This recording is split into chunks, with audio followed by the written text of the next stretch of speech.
the trap of duality. Even at high levels of consciousness, many still perceive duality, good versus bad, light versus dark. Yet, in the grand scheme, these are just expressions of the one. Embracing the neutrality of all experiences dissolves judgment and aligns us with unity. I think it's a journey of each person, cannot be forced, even by saying that there is a trap of duality is just an observation and not a judgment, as saying that someone is doing something wrong because they are not perceiving themselves from the point of oneness, a reality that isn't divided within themselves. It is a curious observation because very often this is just a step before actually one realizes that everything, no exceptions, is a part of the same oneness, one consciousness, and about it being based in neutrality. Could you tell more about the idea of existence being fundamentally neutral? Existence being fundamentally neutral means every experience is simply a part of the whole. The labels we assign, positive or negative, are human constructs. At the core, everything is an expression of the same source, existing in various forms. By recognizing this neutrality, we can approach life with acceptance and curiosity instead of judgment. This perspective can help dissolve resistance and open us to the flow of life. I would just like to follow up of what you said on neutrality of existence. What is the best way for people who are spiritually engaged in their self-awareness and they believe that they need to stay all the time on high frequencies, and they have maybe very subtle judgment, moral value judgment, that anything lower, less, or any form of negativity or darkness is something very negative they should avoid? For those on a spiritual path who feel they must maintain high frequencies, it's helpful to reframe their understanding. Embracing neutrality means acknowledging all experiences, including lower vibrations, as valid parts of the whole. It's not about rejecting negativity, but integrating it with compassion. This shift allows for a more balanced, authentic journey where all aspects of existence are honored. Encouraging self-compassion and curiosity can gently guide them to see the beauty in all vibrations. Many lifestyle choices come from a place of compassion, yet the awareness that all life forms have consciousness invites a broader perspective.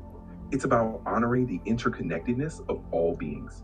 By embracing this view, we can make choices with mindfulness, recognizing that every action is part of a larger, neutral existence. This way, we can live compassionately without falling into judgment.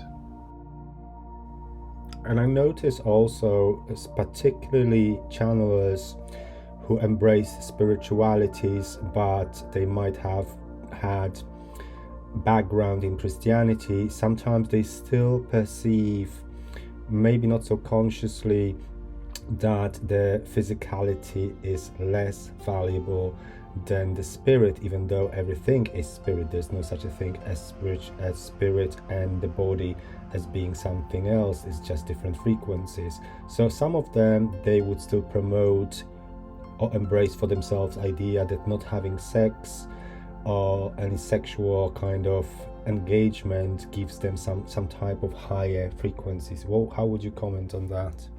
This perspective often stems from a dualistic view separating physical and spiritual.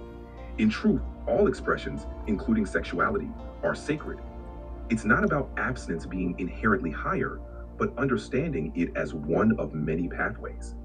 Embracing the full spectrum of human experience with awareness and respect can lead to greater integration and wholeness. It's about finding what resonates individually while honoring the unity of all forms. They talk about compassion and love for everyone, but very often energetically I can feel they come from a place of feeling better than others. Even they don't say they do, but it comes through their speech, through their frequencies, as it feels sometimes like being a chalice filled with all the knowledge and information, which is wonderful and helpful, but as if there was no space, no room left for anything new to absorb. That's an insightful observation. The journey of spiritual growth is ongoing, and humility plays a crucial role. True wisdom recognizes the infinite nature of learning, allowing space for new insights. When we approach others with an open heart and a willingness to learn, we embody the essence of compassion. This creates a space for genuine connection and growth for both the teacher and the student. Can teaching others, choosing to teach others, to share with others, can it be escape from oneself? Absolutely. Teaching can sometimes become a way to avoid personal introspection.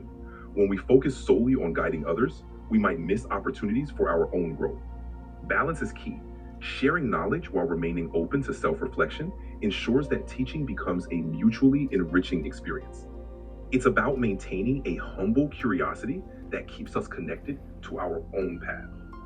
It also feels that with the new energy right now, where everything is accelerating so much, there's loads of people who start channeling, who start using different techniques and methodologies to connect to their own higher selves, whether consciously and directly or using different type of mediations or ideas, permission slips, as Bashar would say. It feels like a true explosion of reconnecting to oneself.